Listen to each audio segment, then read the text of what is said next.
రాష్ట్ర ప్రభుత్వ ఆదేశాల మేరకు సీఎంఆర్ డెలివరీని వేగవంతం చేయాలని రాష్ట్ర పౌర సరఫరాల శాఖ డైరెక్టర్ జీవి శ్యాంప్రసాద్ లాల్ పౌర సరఫరాల అధికారులు రైస్ మిల్లర్లను ఆదేశించారు. అలాగే రాష్ట్ర ప్రభుత్వం రూపొందించిన ఖరీఫ్ 100 రోజుల ప్రణాళికను పగడ్బందీగా అమలు చేయాలని చెప్పారు. గురువారం రాష్ట్ర పౌర సరఫరాల శాఖ డైరెక్టర్ జీవి శ్యాంప్రసాద్ లాల్ నల్గొండ రెవెన్యూ అదనపు కలెక్టర్ ఛాంబర్లో ఉమ్మడి నల్గొండ జిల్లా రైస్ మిల్లర్లు, పౌర సరఫరాల అధికారులతో కస్టమ్ మిల్లింగ్ రైస్పై సమీక్ష నిర్వహించారు.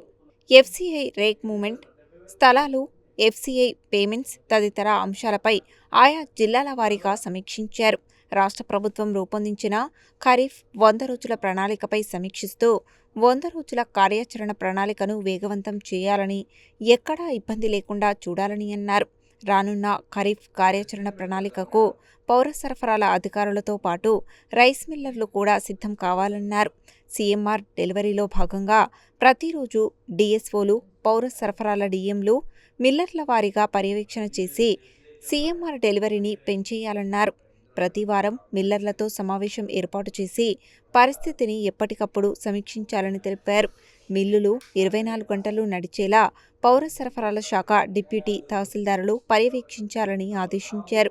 రెవెన్యూ అదనపు కలెక్టర్ జె శ్రీనివాస్, నల్గొండ పౌర సరఫరాల జిల్లా మేనేజర్ రాంపతి నాయక్, డీఎస్ఓ వెంకటేశ్వర్లు, యాదాద్రి భువనగిరి, సూర్యాపేట జిల్లాల డీఎస్ఓలు, పౌర సరఫరాల డీఎంలు, ఉమ్మడి నల్గొండ జిల్లా రైస్ మిల్లర్లు, సివిల్ సప్లై, ఎన్ఫోర్స్మెంట్ విభాగాల అధికారులు తదితరులు ఈ సమావేశానికి హాజరయ్యారు.